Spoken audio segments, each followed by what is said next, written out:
and Hatch put forward the view that Kavanaugh is a constitutional originalist who would judge each case according to its legal merits. On the Democrat side, Senator Dianne Feinstein set her hair on fire and ran around in circles, making a squawking noise like a scalded chicken before she threw her skirt over her face and sobbed violently until she exploded, hurling gory fragments of herself in all directions. On the Republican side, Senator Chuck Grassley said Kavanaugh would help lead the judiciary away from a legislative role and thus return the country to the rule of law. On the Democrat side, a mob of villagers wearing Tyrolean hats and carrying torches stormed the Capitol screaming, "Give us the monster," while Senator Kamala Harris stood above them on a rock shouting, "Fly, fly, my evil ones, and unleash your hellish rage against those who would destroy your satanic right to tear their children from your wombs and sell their body parts for cash." After which Senator Harris transformed herself into an enormous lizard-like creature with leathery wings and flew up into the air, clutching the souls of the unbaptized in her dripping fangs, which insiders say may provide an early clue to the 2020 Democratic presidential platform. On the Republican side, Senator John Cornyn began to remark that court appointments should not be subject to mob rule, but never finished the sentence because Democrat Senator Cory Booker clutched him by the throat, screaming, "Everyone who does not agree with me must die," before he was finally brought down by Capitol Police firing silver bullets from a pistol blessed by a gypsy woman. The hearings continue today, with Republicans filing a written statement declaring Kavanaugh to be qualified and Democrats filing a wordless shriek of anguish that echoed up from beneath the Senate floor and died away to nothingness in the shocked silence that followed. Your government at work. Trigger warning, I'm Andrew Klavan, and this is The Andrew Klavan Show. I feel hunky-dunky, life is tickety-boo. Birds are winging, also singing hunky-dunky-doo. Ship-shape, tipsy-topsy, the world is zippity-zing. It's a wonderful day, hurrah, hooray! It makes me want to sing. Oh, hurrah, hooray! Oh, hooray, hurrah! All right, it's mailbag day, and you know what that means. You are just mere minutes. Oh, my God, and people are screaming and dying in this. Oh, no, I'm sorry. It was just Lindsay welcoming mailbag day, and as you know, that means you are only about 20, 25 minutes away from having all your problems solved, all your questions answered. But if you want to watch it, you got to be here at thedailywire.com and subscribing for a lousy $10 a month or for $100 a year. You get the Leftist Tears tumbler. Plus, you get to be in the mailbag yourself, where you can leave questions before they come and fetch you out of the mailbag and send you home. And, you know, if you don't do that, you're going to just have to hope that somebody else asks the question that you wanted to ask, which is unlikely unless he happens to be dating your girlfriend, which he may be, in which case you want to write me about that. So anyway, there's all kinds of reasons to subscribe to the Daily Wire. That is only one of them.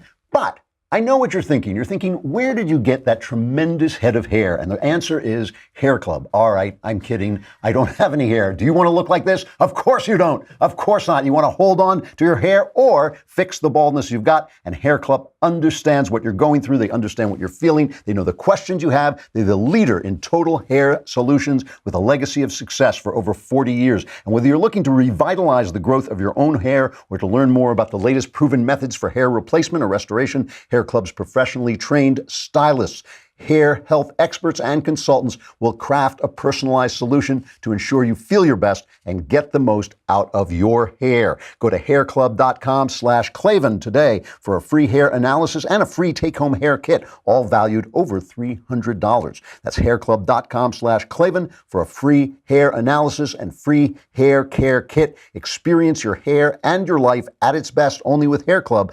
I am certain you'll love the club. Don't let this happen to you. But you do want to know how to spell Klavan so you can get the deal. It's Klavan. Not all of us can carry this with the panache that I carry it.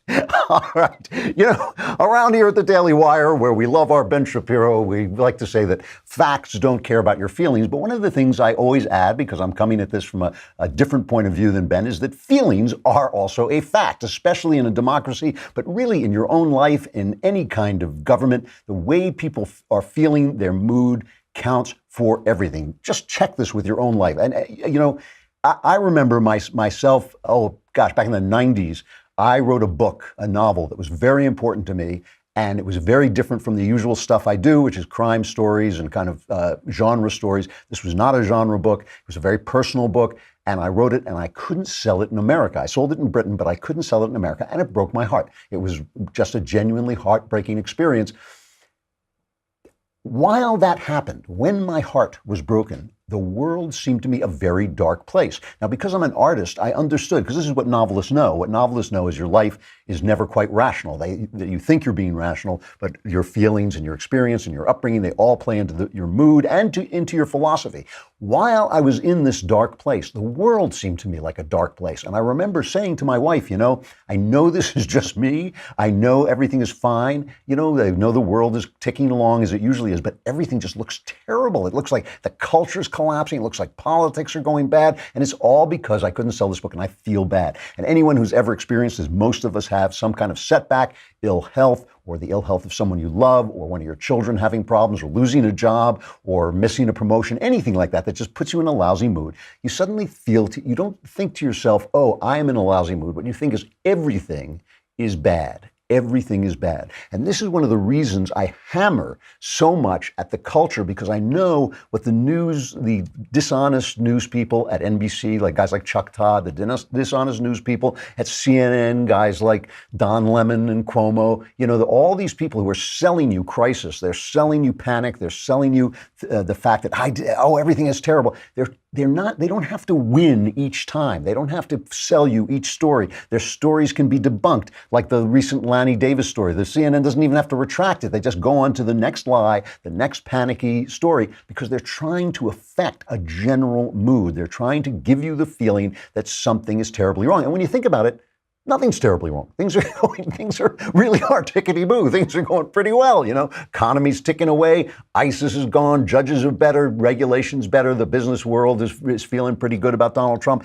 Everything is fine except the news. Everything is fine except the news. So the other day, there was a pre-release of Bob Woodward's new book about Donald Trump with the subtle, graceful title, Fear! Fear!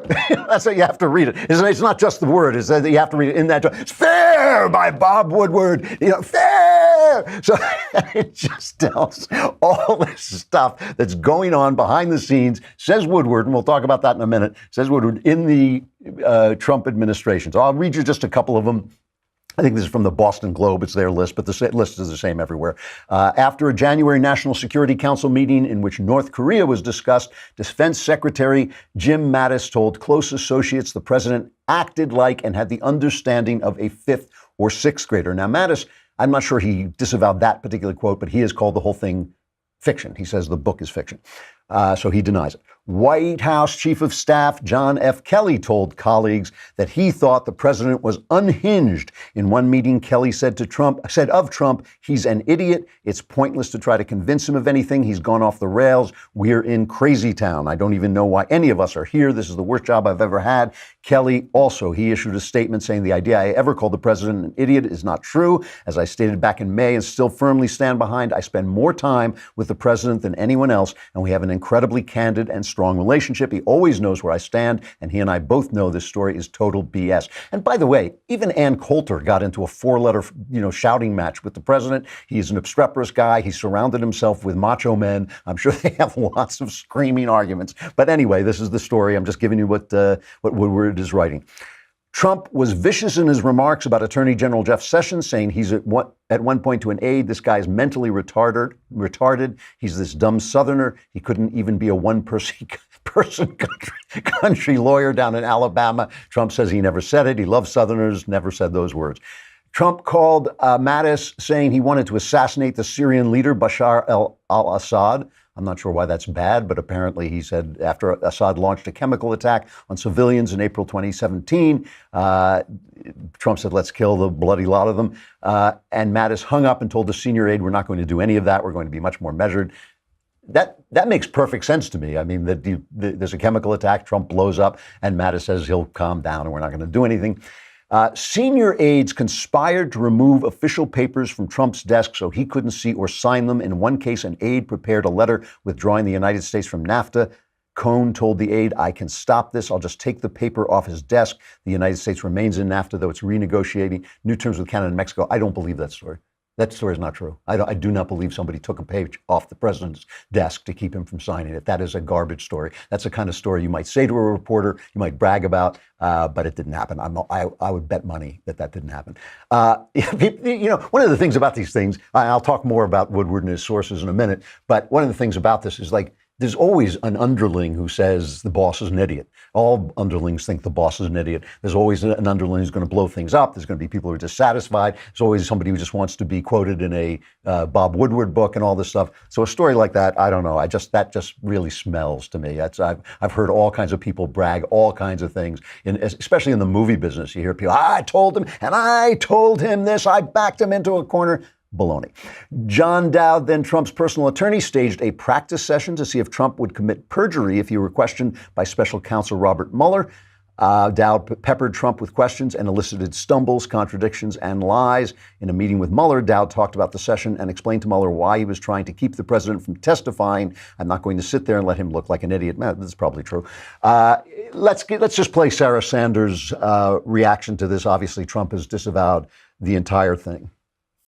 Look, he may have hundreds of hours of tapes, but I think most of those probably come from some disgruntled former employees. It's a lot of anonymous sources. What I can tell you is I've worked alongside the president, under the president, for the last 3 years. I was part of his campaign. I've been part of the administration since day one. And I can tell you that the president, everything so far that I've seen out of this book doesn't depict what's going on in the building behind me. The president laid out an agenda very clearly during the campaign. And since day one of taking office, he's delivering on that agenda every single day. You can't have the type of success that this president has had if what that book says is true. Well, and you have people like General Mattis, General Kelly, two American heroes come out and call the book pure fiction.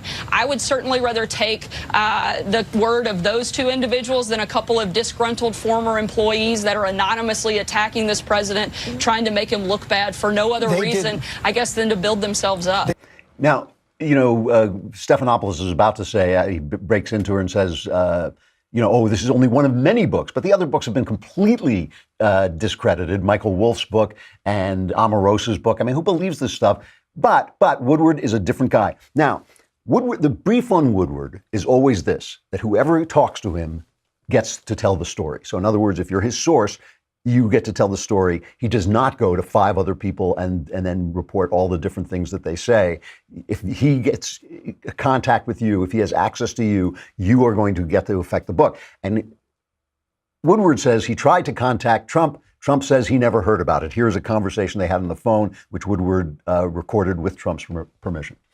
It's a tough look at the world and your administration and you. Right. Well, I assume that means it's going to be a negative book, but I'm sort of 50% used to that. That's all right. Some are good and some are bad. Sounds like this is going to be a bad one. It's a chance missed, and I don't know how things work over there in terms of getting to you. Well, if you would call Madeline in my office, did you speak to Madeline?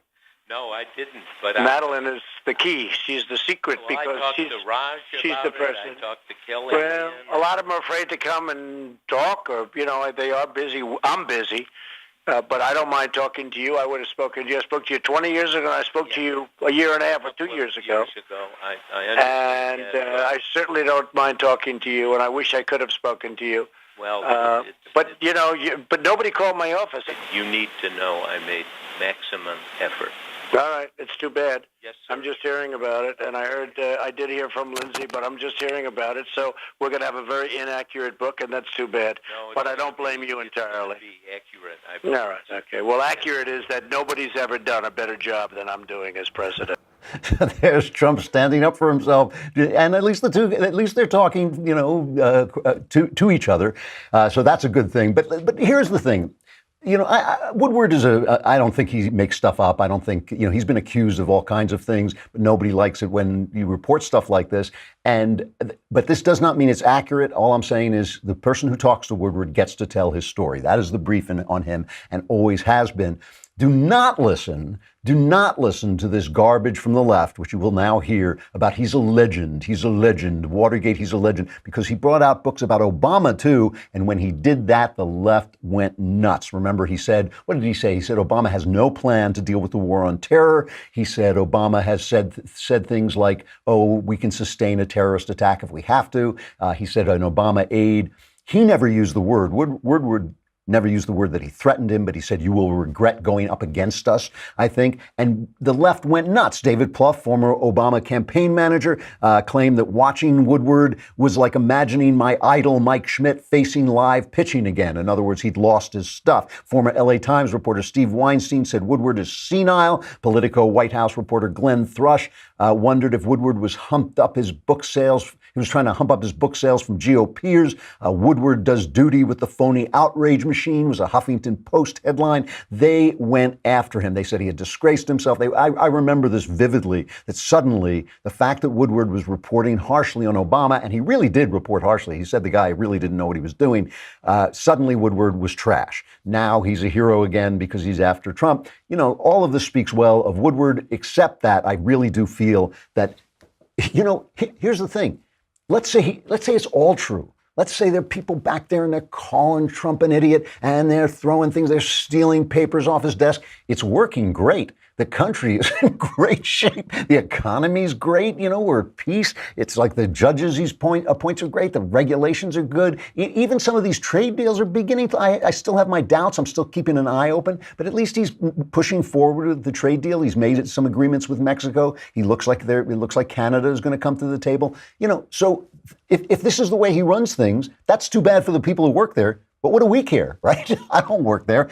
The question I have is, does Woodward have any sources watching TV and seeing what is happening at the Kavanaugh hearings? Because if you want to talk about dysfunctional, take a look at what the Democrats paid people to do, it now seems. It now seems they paid people to protest. They brought in mostly women screaming and yelling about Roe v. Wade and other things.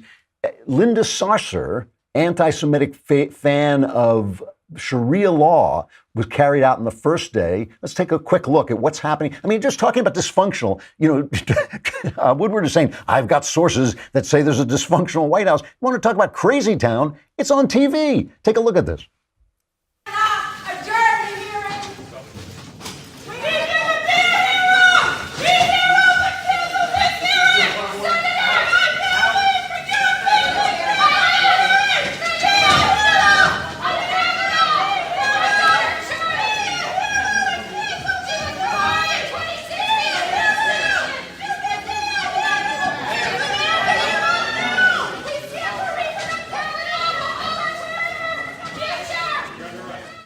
So even that's the way Democrats do democracy, right? That's the way Democrats think democracy should work, where a woman who supports Sharia law is being carried out of our legislature. A woman who supports the atrocity of Sharia law is being carried out of our legislature, the pinnacle, our ideas, the constitutional ideas are the pinnacle of human legal thinking. And a woman who supports Sharia is being carried out of there in protest. Really? Really? I mean, that's what Democrats think is going to make us think like, yes, Democrats, that's what we need for the midterms. But even worse than the chaos that they were paying to have and the staging and the kabuki show is the actual arguments they're making. Ben Sasse yesterday, and I know a lot of people have paid attention to this, but it's worth going over because Ben Sasse in 2 minutes said more wisdom than I've heard from the mainstream media, certainly, and certainly a lot of our politicians, because we need to go back to basics. I keep saying this again and again. We need to go back to basics. And Ben Sasse, in about 2 minutes, delivered in his opening statement a statement about why things are like this that is just so important. And we got to play at least a little bit of it. Let's start with how he talks about the system. For those of you who don't remember Schoolhouse Rock, do you remember that? It was an animated television show where they would sing little songs about how a bill works, how Congress works, little civic lessons. Here is Ben Sasse's cut number 4 on how the system is supposed to work. The solution is to restore a proper constitutional order with a balance of powers. We need Schoolhouse Rock back. We need a Congress that writes laws and then stands before the people and suffers the consequences and gets to go back to our own Mount Vernon if that's what the electors decide. We need an executive branch that has a humble view of its job as enforcing the law, not trying to write laws in the Congress's absence. And we need a judiciary that tries to apply written laws to facts and cases that are actually before it. This is the elegant and the fair process that the founders created. It's the process where the people who are elected, 2 and 6 years in this institution, 4 years in the executive branch, can be fired because the justices and the judges, the men and women who serve America's people by wearing black robes, they're insulated from politics. His point here is so important because really it centers on the legislature. I really feel this way, that the Supreme Court has been hijacked by leftists who feel that you can appoint people like Ruth Bader Ginsburg and Breyer, guys who will not think about the Constitution, who talk about the living Constitution, which is a Constitution, as Antonin Scalia would say, that it's a new day every day. It just says different things on the Constitution every single day. And those on the conservative side who want to uphold the law, who are not there to make law, but are there to referee whether the law fits into the context and the construction provided by the Constitution. The failure in the legislature, the frozen nature of the legislature, the deadlock, that's the word I'm looking for, the deadlock in the legislature is what is seriously wrong with the country. I mean, when you have two sides that can't sit down and make immigration law, when you have Chuck, who's the head of the Senate, the Democrats, Chuck Schumer, thank you. I just blocked that name. Like other unpleasant things, I just blocked Chuck Schumer's name. When you have Chuck Schumer waving a pen at the press saying, the president should be making the law, the president should be making laws about immigration, and nobody in the press thinks to say, excuse me, you're the legislature? The legislature means you're supposed to be making law. That's a problem. And what Sass is saying there is when you make laws, when you make legislative laws, this goes on the right and the left. This is not just on Schumer. This is on both the left and the right. When you make laws about immigration, you are going to displease somebody. You are going to displease the people who want to throw out all the evil Mexicans, and you're going to throw out all the people who want to let in all the wonderful Mexicans. Whatever they're thinking, you're going to displease people on both sides, and you may get unelected. You may get thrown out of office. That's your job. And the legislature is frozen. Each side is playing to its base. They can only make the absolute law that is going to satisfy the base on the right and the base on the left. And so they can't make any law. They can't compromise. They can't talk to one another. They can't be seen to be weak. Because if they're weak, they're going to have the right or the left mobilize against them and throw them out. That is not the way the legislature is supposed to work. We're a divided country right now. That means our legislature has to compromise because we have to compromise. And that's the way the world works. If that doesn't happen, you have a Supreme Court making law, 5 people passing laws over you, an executive making law with his pen and his phone like a king, and then it becomes necessary to slander people, to bork them, as the Democrats, a method the Democrats invented as Kavanaugh is being borked right now. And Sass talks about that. This is cut number 6, and how bad that is and why that shouldn't happen. So the question before us today is not what does Brett Kavanaugh think 11 years ago on some policy matter. The question before us is whether or not he has the temperament and the character to take his policy views and his political preferences and put them in a box marked irrelevant and set it aside every morning when he puts on the black robe. The question is, does he have the character and temperament to do that? If you don't think he does, vote no. But if you think he does, stop the charades. Because at the end of the day, I think all of us know that Brett Kavanaugh understands his job isn't to rewrite laws as he wishes they were. He understands that he's not being interviewed to be a super legislator. He understands that his job isn't to seek popularity. His job is to be fair and dispassionate. It is not to exercise empathy. It is to follow written laws. Contrary to the onion-like smears that we hear outside, Judge Kavanaugh doesn't hate women and children. Judge Kavanaugh doesn't lust after dirty water and stinky air.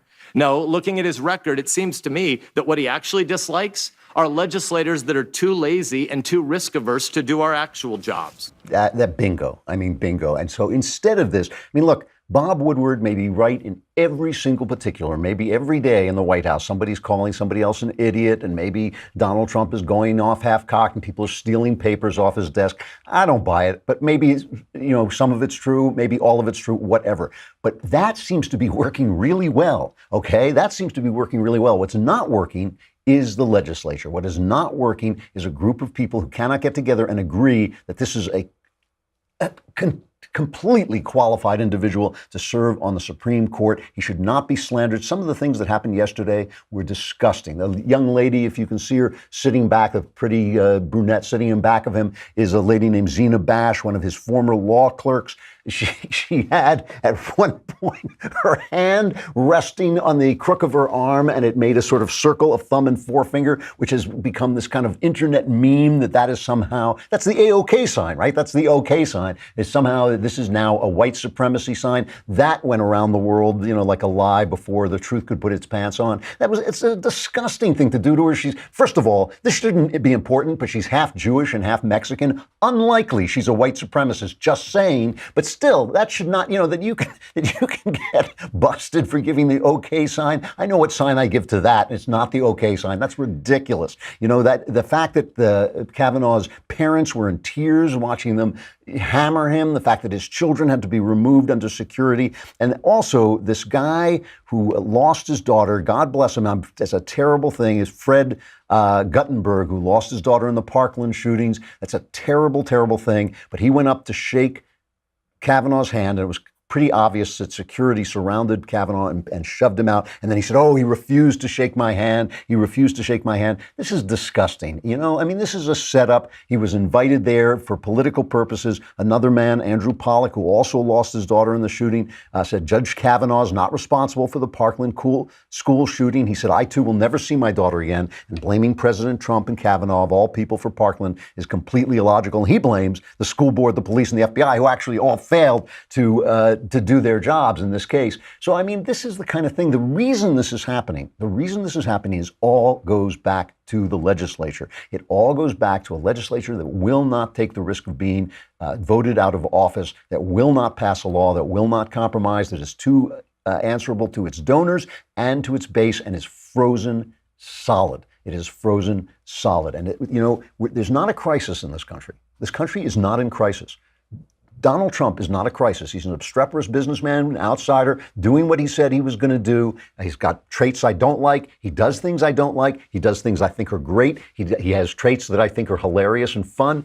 All those things are true. That's not a crisis. That's not a crisis. That's just news. That's the news. That's not a crisis. Believe me, when you see a crisis, you will know it. It's a crisis when you don't have a job. It's a crisis when you can't, say what you want to say without getting banned and shadow banned and mobbed and losing your job. It's a crisis when you can't speak the truth. Those are crises. This is not a crisis. This judge is not a crisis. And they're just trying to set that up because they know if they can affect your mood, it will affect the politics of the country, and especially it will affect the midterms. All right, we got the mailbag coming up. All your questions answered, all the answers true. What else? Come on. What else can you ask for? Come on over to thedailywire.com and listen to the rest of the show.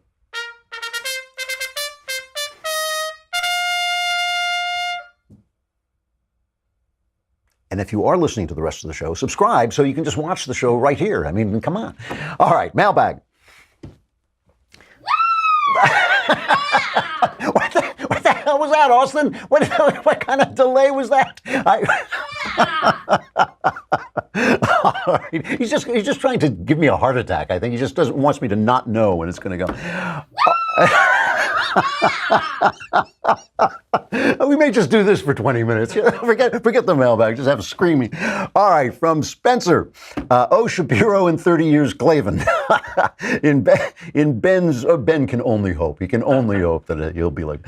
In Ben's recent Sunday special interview with Mike Rowe, both Ben and Rowe seem to express considerable skepticism about the idea of finding a romantic soulmate. I was hoping that you could elaborate on your own views regarding soulmates. Surely you would consider your own unusually blessed marriage to be an instance of two soulmates finding and completing each other. But do you think God actually does create every single man and woman to be perfectly compatible with a single corresponding member of the opposite sex? And if this is so, how should we go about trying to find our soulmate without driving ourselves insane and traveling all over the world in search for it? First of all, I do believe there's something supernatural about my marriage. When I look back, the fact that I picked up a hitchhiker, the fact that I recognized her on sight as the partner of my life, the fact that we have been together in such insane harmony when I am such a difficult person to live with. I mean, she's a dream, but I'm a total nutcase. The fact that we have been together, so there is something about it that does seem touched by an angel. But first of all, that doesn't guarantee anything for anybody. The fact that when you look around, life is unfair. The fact is, it may be that I have a soulmate and you don't. That's entirely possible. We do not know. But the other thing we don't know is we don't know the future, right? I didn't know when I married my wife that I would be sitting here 30 plus years later and saying that. I didn't know, right? So Kierkegaard said, life must be lived forward, but it can only be understood backward. So looking backward, I say, yes, there's something incredibly supernatural about this, but I didn't know at the time. So you would indeed be driving yourself crazy if you were looking for perfection. I didn't think, except in the glow of love, I didn't think my wife was perfect. I've never thought anything was perfect in this world, because nothing is perfect in this world. I simply knew that I loved her and I thought we could build a life together, and I wanted her to be the mother of my children. That's all you can ever know. That's all you can ever know. So don't drive yourself crazy about it. If 40 years down the line, if you treat each other well and you're good to one another and you take care of the little things in your life together and you understand that you are of different sexes and that is going to give you a different perspective. You're like two lenses on a stereo opticon, that give the world three dimension. If you understand those things, you may find that 35, 40 years down the line, oh yeah, this was my soulmate. This is my soulmate. But you can't know in advance. So, the thing is, you want to make your choices wisely. You don't want to make your choices in the grip of infatuation. But you don't either want to be so logical that you count somebody out for ridiculous reasons. Go forward, make your heart clean and then trust your heart. First make your heart sane and then trust your heart, and you'll find your way. And if you have a soulmate, believe me, you're not going to miss her because God won't let you. If that's what he means, if that's the person he means for you to have, you will have him or her. All right. From Michael, dear Elis Klavan, I come from a very Catholic heritage, but grew up very much media influenced and secular, so I'm only now late in middle age coming into a closer relationship with God. Besides offering daily thanks and prayer, I listen to Bible reading, Psalms every day with all the talk about camels and needles. Okay, this is a comment Jesus made where he said, it is harder for a rich man to enter the kingdom of heaven than for a camel to pass through the eye of a needle. With all the talk about that, selling everything and giving it all to the poor, and other references to poor being good and wealth being damned, there seems to be a constant insistence on poverty. I just don't believe in poverty, not for me, not for you, not for humanity. I get that charity is good and that the love of money for its own sake is bad, but I believe that it is basic and righteous for a man to perform good, honest work, to be responsible for himself, his wife, and his children, and so on. He says, does God really command poverty for his people? Am I a sinner for trying to make good? Absolutely not. You are absolutely not a sinner for trying to make good. This is a beef that I have with organized religion. Even though I believe in organized religion, I also believe that you have to follow your conscience and read the gospel yourself and understand what's being said. Too many religious people read the Gospels as if they are religious texts, okay? They're reports about a religious event. There are reports of a cosmological anomaly, right? Something that happened that is special in the life of this planet, the Earth, and the life of this species, humankind. And we get 4 reports of it because that gives us a full idea of it from 4 different people, because different witnesses see different things. What's the difference? Okay, Jesus meets a rich man, and the rich man says, how do I get in the kingdom of heaven? And Jesus says, well, follow these commandments. And he says, I've done that. And Jesus then said, okay, well, give your money to the poor. And a guy gets into a pulpit and he says, Jesus wants you to give all your money away to the poor. Jesus didn't say that. He didn't say you should. He was talking to that guy. It's an event that actually happened. It's a recording of a conversation. But my beef with religious people is so often they read the Gospels as if they weren't true, as if they didn't really happen, as if you weren't reading about a real man in a real conversation at a real moment in time. But you are. That is what you're reading. So when he said that to that man, when you read the conversations that Jesus has with ordinary people, he always finds the thing that they need. He finds somehow the core of what is keeping them from letting go of themselves and entering into God. And in this case, it's obviously with this guy, it's his money. And why does Jesus say the obvious truth that it is harder for a rich man to enter into the kingdom of God than a camel through the eye of the needle? Because when things are going well, even for a moment, we talked about before, when things are going bad and the world seems dark, when things are going well, the world seems absolutely fine. I mean, never mind wealth. If you're just having good sex, you think you're at the pinnacle of bliss. And the idea that maybe, on occasion you should think about, other kinds of bliss, a deeper kind of bliss, a richer kind of life in which your life does not depend on the approval of others, in which your life does not depend on you having physical pleasure in that moment, in which your life does not depend on being wealthy. That's a hard place to get to. It is a hard place to remember when you have a lot of money and things are fine and everything's going well and you're healthy. It's a hard place to remember that this is only momentary, that everything will end, and you need an attitude that is going to be with you when you face death, when you face hardship, when you face poverty. You're not supposed to be poor just for fun. The point is that all the good things in life are wonderful. All the good things in life are wonderful, but they keep you from seeing the deeper truth. They sometimes keep you from seeing, as everybody knows, when you do something that you fail at, you have a project and it fails, you learn a lot. When you have a project and you succeed, you don't really learn anything, because you think it's you did it, but it's really so much luck involved and all these things. So what Jesus is telling you is that you have to look to the higher meaning of your life at all times, even when things are going well. Of course, you should try and do well in your life. You should try and succeed. You should be generous with your money. You shouldn't fall in love with your money. But of course, you should try and do well for your family and yourself. It has nothing to do with that. It has to do with seeing the greater truth at all times. From Joey. Hey, Drew, I was curious what your opinion was on my situation. I was seeing a girl last year. She ended up flunking out of our university and moved 100 miles away back at her mom's house. We tried to make it work, but she got really depressed, eventually started cheating on me. After a certain point, she just ghosted me. I have never loved anyone as much as I had loved this girl. I would have died for her, and my own father committing suicide was easier to get over than her. I feel like I never got closure, and for the most part, I'm normal again. But it's been about 8 months and I still think about her all the time. And because of that, I don't feel like I'm over her. If she called me today, I don't know if I would be able to tell her no. Any advice on how to help me not to think about her anymore? Yeah, I do have good advice about this. Obviously, this is not a good relationship. This is not a healthy relationship. This is not something you want to recover. It's not somebody you want back in your life at all, at all. This is over. You're going to have to man up and get past it. So how do you do that? Well, there's a couple of things. First of all, you're going to think about her. She got under your skin. She's going to come into your mind. You have to practice a little bit of Zen here. When you're doing Zen, you're trying to clear your mind and thoughts come into your mind. You don't stop them. You don't suppress them. You acknowledge them and you let them go. They're like balloons. You just let it go, let them go and let them float away. When this girl comes into your mind, as she's going to, don't obsess about it. Don't continue to think about it. Let it go. Do not have conversations with her about whether you're going to get back together with her. It's over. It should be over. She's not good for you. Let it go.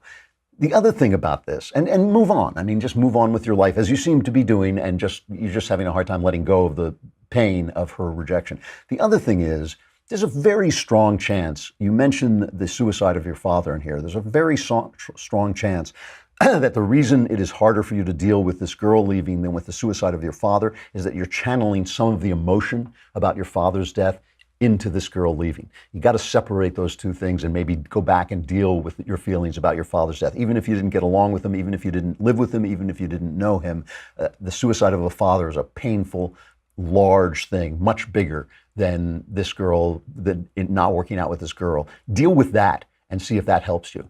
Really, even if you need to get some help, deal with it and see if that helps you with the other problem.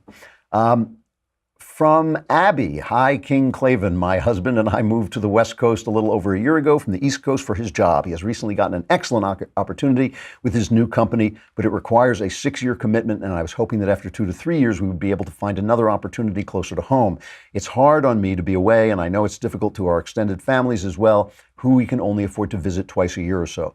What do you think? Should we tough it out for the sake of his career or put family first and consider finding a job on the East Coast? How would you approach this problem? All right, since you asked me how I would approach this problem, I will tell you how I would approach this problem. My career is, because I'm a writer, my career and me are like united. They are basically one thing.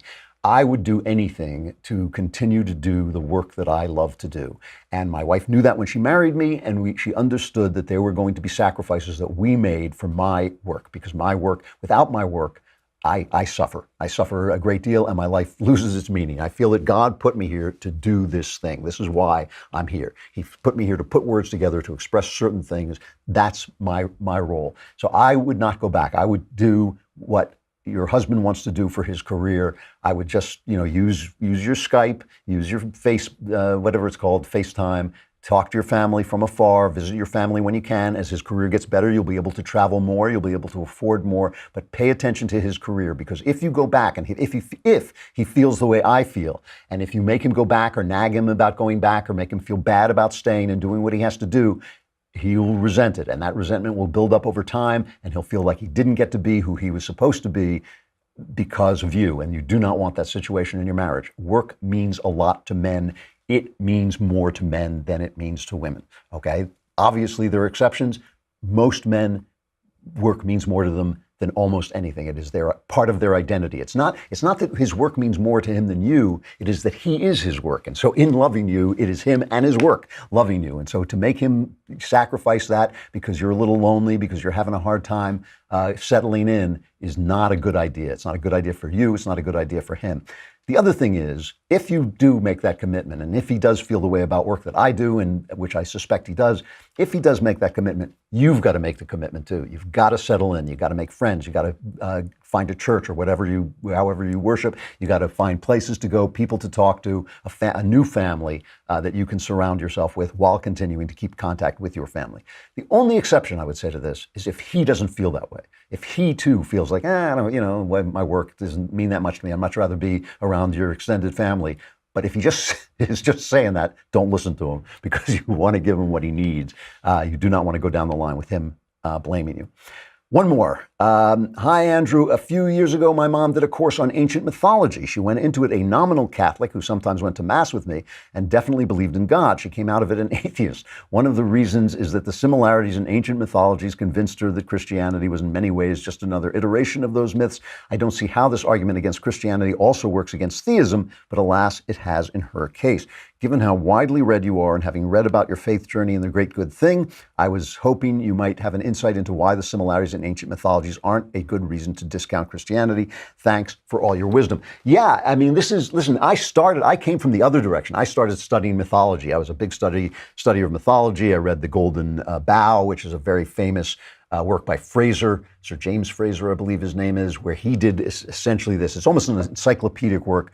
I read the abridged edition, but it just tells all the different mythologies around the world that kind of remind you of Christianity. And Fraser didn't want to step over the line, so he never says, oh, look, they're just like Christianity. But that's essentially what he's saying. Joseph Campbell, who was kind of Jordan Peterson before there was Jordan Peterson, Joseph Campbell talks about the hero with 1,000 faces, how all the myths re-echo the same themes again and again.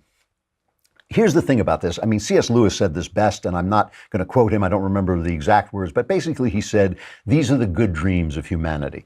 If it was built into humanity that we were going to fall, if it was built into humanity that our Savior was going to come, it makes perfect sense that the order, that the central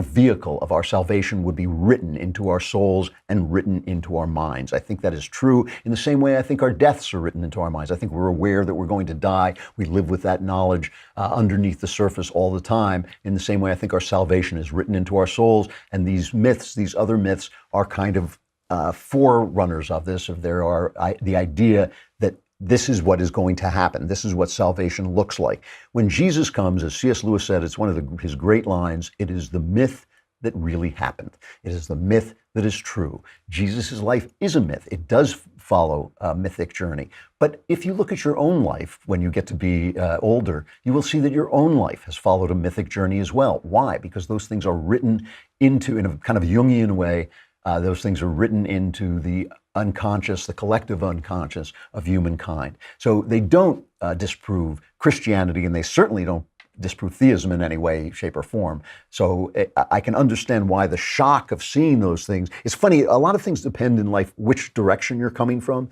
I came from the direction of knowing all the myths and then being convinced that, yes, Christianity was the myth acted out in human history. So, but if you come from the other direction, kind of half believing, as you said, your mother was a nominal Catholic, and then come and find those myths, that can be a shock, and it can seem to debunk the thing you believe in. So it really depends which direction your journey takes you. All right, tickety-boo news.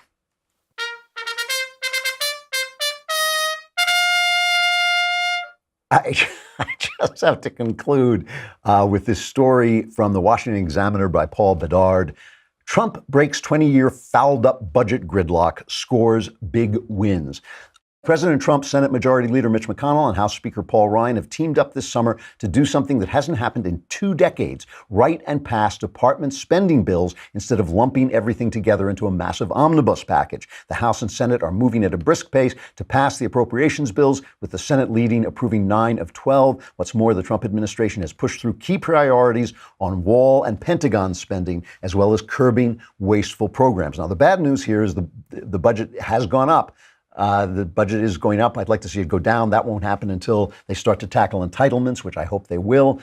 But this is important. These omnibus bills are a legislative atrocity. I mean, they just are a terrible thing because nobody can negotiate over what you want here and where things go, and nobody takes responsibility for anything. We're talking about the legislature taking responsibility. Trump is doing this, and Mitch McConnell and other leaders in the Senate and Congress are saying that Trump is the reason this is happening, because he said, I will not sign another omnibus bill. Okay.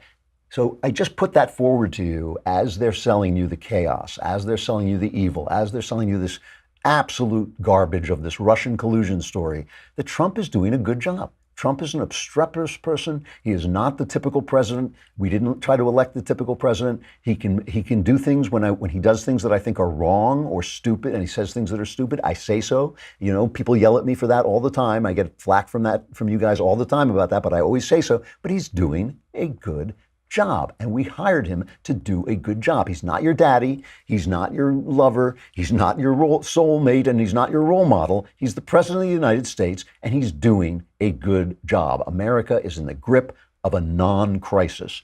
Okay, it is in the grip of a non-crisis. Don't let them affect the way you look at the world. I'm Andrew Klavan. This is The Andrew Klavan Show. I will see you again tomorrow.